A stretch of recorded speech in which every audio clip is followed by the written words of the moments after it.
Welcome back. Now let's take a look at some sports. Here's Barong Tony Uranta.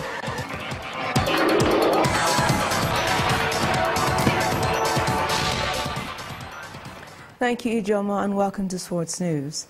The Super Eagles of Nigeria will end the year as the 51st best-playing nation in the world, following the monthly football rankings released earlier today by the World Football Governing Body, FIFA. The Super Eagles dropped one place from 50th to 51st position to occupy the 9th spot in Africa. The Teranga Lions of Senegal end the year as the best-playing nation on the continent, after retaining the 23rd position. They are closely trailed by Tunisia and Egypt in the 2nd and 3rd. The Democratic Republic of Congo, Morocco, Burkina Faso, Cameroon, and Ghana are all ranked ahead of Nigeria in the final ranking for the year 2017. Meanwhile, there was no movement for the world's top 10 playing nations. World champions Germany retained number 1 and followed by Brazil. European champions Portugal are number 3 and Argentina are number 4. In number 5 are Belgium, Spain are 6th, Poland are 7th, Switzerland are 8th, France 9th, and Chile 10th. Nigeria's 2018 World Cup group opponents, Croatia, moved up one spot to 17th, while Iceland dropped to number 22. The Nigerian Football Federation is disappointed that American coach Randy Waldrum has rejected the chance to become the coach of the women's senior national team, the Super Falcons. Waldrum and the NFF failed to agree to terms for the American to succeed Florence Amagbemi, who led the Super Falcons to an unprecedented 8th African crown, but was curiously fired in the role, despite an announcement from the Federation in October.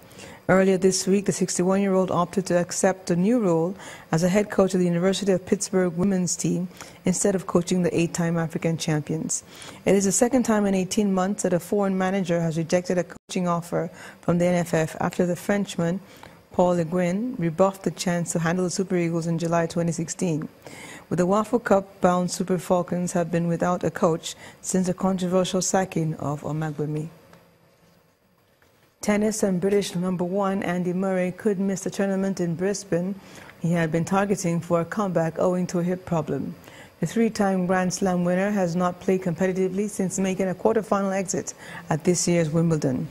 Murray had hoped to be fit for the 2018 season kickoff with an appearance at the Brisbane International, which starts on December the 31st, ahead of the Australian Open that begins on January the 15th. But there are concerns he's behind schedule in his preparation and may not be ready for the start of the season. And finally, the Director of Grassroots Development, Ademola Are, believes the country's sports federations can benefit a lot if they focus more on discovering young talent from the schools. He also wants the federations to be more transparent, and they must gain the trust of corporate bodies willing to invest in sports.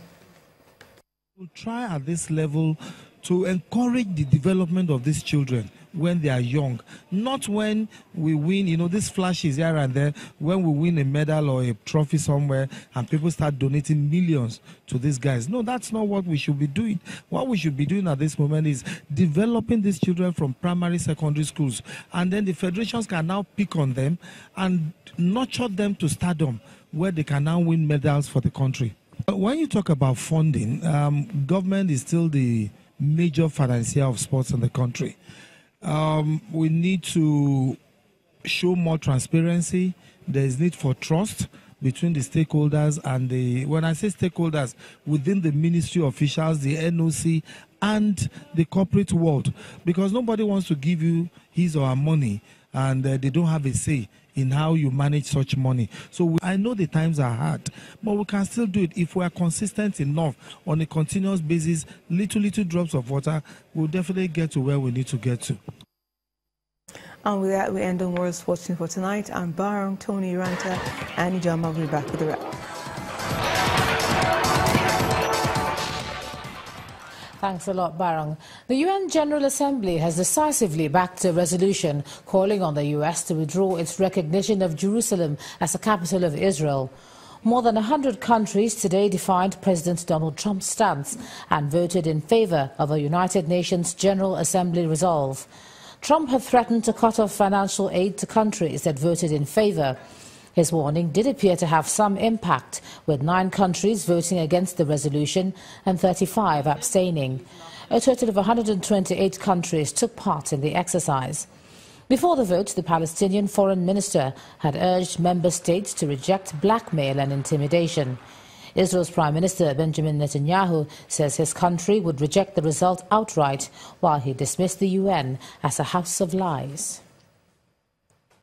The United States will remember this day in which it was singled out for attack in the General Assembly for the very act of exercising our right as a sovereign nation. We will remember it when we are called upon to once again make the world's largest contribution to the United Nations. And we will remember it when so many countries come calling on us, as they so often do, to pay even more and to use our influence for their benefit. America will put our embassy in Jerusalem. That is what the American people want us to do. And it is the right thing to do. No vote in the United Nations will make any difference on that. But this vote will make a difference on how Americans look at the UN and on how we look at countries who disrespect us in the UN. And this vote will be remembered. Well, Uganda's parliamentary opposition leader Winnie Kiza says she'll challenge the age limit law passed last night. Lawmakers approved a constitutional change which would remove the age limit of 75 for presidential candidates. The change allows the current president, 73-year-old Yoweri Museveni, to run for an unprecedented sixth term in office. Yesterday's vote was the second time the Ugandan parliament has changed the constitution to allow President Museveni extend his rule. In 2005, they voted to remove a limit of 2 5-year terms, which blocked him from standing again. And the main news again. The Transport Minister, Chibuike Amechi, today denied ceding Nigeria's waterways to foreign companies as the House of Representatives began investigations into the allegations. Also today, the Senate opened an investigation into the approval of $1 billion by state governors to fight Boko Haram insurgents in the northeast. And the United Nations General Assembly today voted against President Donald Trump's recognition of Jerusalem as Israel's capital. That's the news at 10 tonight. Thanks so much for staying with us. I'm Ijoma Onyato. Good night.